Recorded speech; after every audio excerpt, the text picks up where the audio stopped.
경제신문 읽어줘. 26년 7월 27일부터 7월 31일까지. 부동산 강남 용산 초고가 주택 핀셋 증세 5만 가구 역대급 종부세 예고.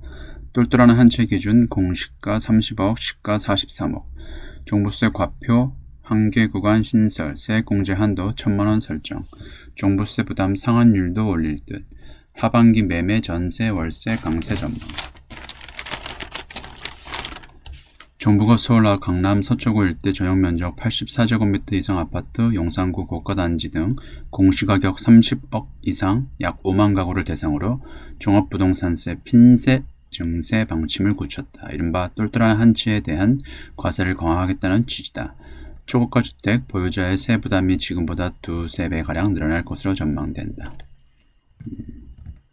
공시가격 현실화율 69%를 고려하면 시가로는 약 43억 5천만 원이다. 결국은 공시가 30억이 기준이 됐다. 정부는 종부세 과세 표준 구간을 신설해 초고가 주택의 세율을 높일 방침이다. 현재 공시가 30억 원, 주택의 과세 표준은 12억 원을 공제하고 공정시장가액 비율 60%를 고려할 때 10억 8천만 원이다. 공정시장 가액 비율을 80%로 올리면 과표는 14억 4천만 원으로 늘어난다. 하반기 집값 56%가 상승 전망. 초고가 주택의 종부세 증세가 집값 안정으로 이어질지 의문이다.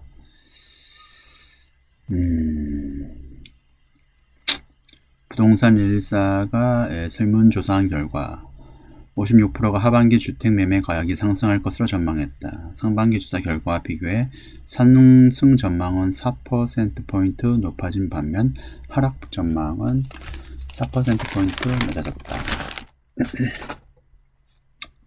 다음 경제 금융 주식에서 미국 원투펀치에 쓰러진 일본 애니신토시바 삼전닉스에 재현될까?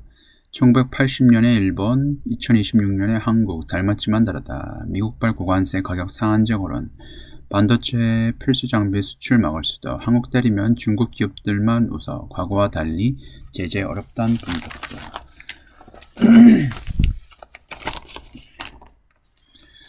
1985년 9월 22일 미국 뉴욕 플라자 호텔. 미국은 대규모 무역 적자를 해소하기 위해 일본 엔화 가치를 인위적으로 끌어올리는 플라자 합의를 체결했다. 그 여파로 반도체로 번졌다. 미국은 여기에 만족하지 않고 이듬해 해인 1986년 미일 반도체 협정을 맺었다. 이를 통해 일본산 디램의 최저 가격을 정하고 일본이 미국산 반도체를 20%까지 사도록 강제했다. 이런 조치에도 일본 반도체는 한동안 건재했다. 하지만 1990년대부터 일본 반도체 산업은 빠르게 몰락의 길을 걸었다. 40년이 지난 지금 글로벌 반도체 시장 21세기판 플라자 합의 우려가 고개를 들고 있다. 1980년대에는 일본의 저가 덤핑이 원인이었다면 지금은 빅테크 간 인공지능 인프라 경쟁에 따른 공급 부족과 가격 폭등의 발단이다. 원인이 다르지만 미국 정부가 자국 생태계 보호를 명분으로 외국산 반도체 통제에 나설 수 있다는 위기감은 40년 전과 비슷하다.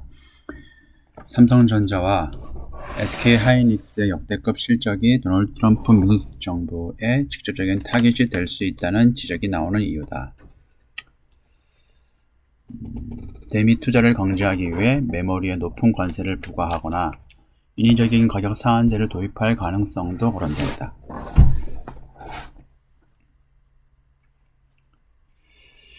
미국이 고율 관세나 가격 통제 카드를 꺼내들면 한국 기업의 수익성에 타격이 불가피하다. 현실적으로 미국이 한국을 향해 1980년대식 초강수 제재를 강행하기는 어려울 것이란 반론도 팽배하다. 미국이 한국산 메모리에 관세를 매기거나 규제하면 그 빈자리를 중국 기업이 꿰찰 가능성이 크기 때문이다. 한국 반도체에 고율 관세를 부과해 정보 기술 가격 제품이 급등하면 미국 소비자의 불만이 팽배해질 수 있기 때문에 미국 정부가 섣불리 나서지 못할 것이라는 관측도 있다. 안기현 반도체 전문은 미국이 자국 AI 산업에 자해 행위를 하면서 중국을 살려주는 선택을 하지 않을 것이라고 말했다. 이병헌 포스텍 교수는 관세를 부과하더라도 그 비용을 결국 미국 소비자가 미국 소비자와 빅테크가 뒤집어 쓰는 구조라고 설명했다. 게다가 구글이 터보컨트 등 반도체를 적게 쓰는 소프트웨어 기술을 개발하고 있지만 당장 HBM 같은 AI 메모리를 대체하기는 힘든 만큼 제재를 가하기 어렵다는 분석이다. 전문가들은 한국인 누구도 대체할 수 없는 슈퍼올의 지위를 더 확실히 해야 한다고 강조했다. 1980년대 일본이 머뭇거릴 때 한국이 과감하게 선제 투자를 해서 주도권을 가져왔다며 HBM 같은 추격자 기술로 한국 메모리가 없으면 AI도 불가능하다는 구조를 만들고 투자를 이어가야 한다고 제언했다. 당연한 얘기를 했네. 코스피 때린 중국 반도체 공습, 시장 떠받친 기미도 체력바닥, 흔들리는 메모리 빅3 반도체 13%, 하이닉스 14% 하락, CXMT 중국 메모리 자립 가속, 삼성 릭스 점유율 하락 우려, 업계 고용량 양산 단계는 아니야. 9월 빅테크 반도체 수요에 관심.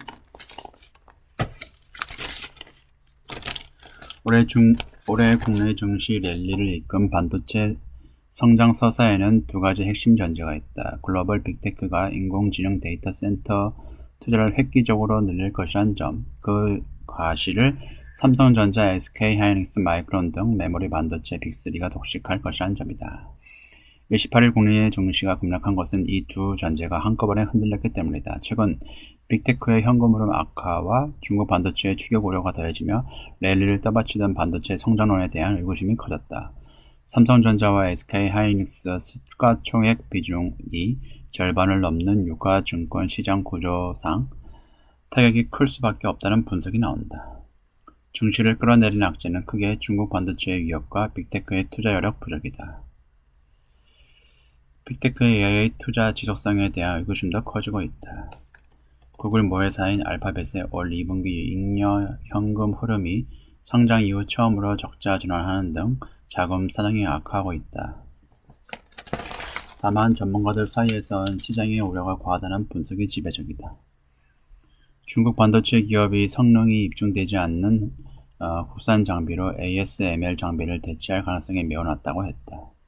전문가들은 향후 증시가 안정을 찾으려면 반도체 성장 서사가 다시 입증해야 한다고 입을 모았다.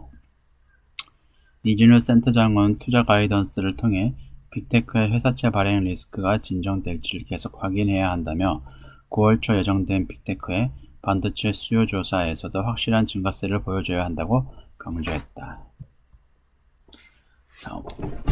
원화가치 상승폭은 주요국 통화 1위, 엔화는 40년 만에 최저, 엔화 추락에도 원화는 질주, 탈동조화 뚜렷, 하이닉스 ADR로 256억 불 유입, 외국인 한국 주식 순매수세 전환, 수출 기업들도 달러 추격 매도, 일본 성장률 부진의 확장 재정 우려. 수년간 쌍둥이처럼 움직이던 원화와 엔화가 최근 대조적인 모습을 보이고 있다. 중동 전쟁과 미국의 금리 인상 가능성에 따른 고유가 강달러의 대변수를 맞아 원화는 주요국 통화 가운데 가장 큰 강세를 나타내고 있다. 반면 엔화는 약세를 거듭하고 있다. 국내 외환시장의 수급 변화와 두 나라의 경제 체력 차이에 원화의 디커플링을 이끌고 있다는 분석이 나온다. 원화와 엔화는 두 나라의 중동 석유 의존도와 대규모 대미 투자 계획, 가계 자금의 해외 유출, 미국과의 금리 차 등 비슷한 경제 여건으로 최근 수년간 비슷한 방향을 보였다.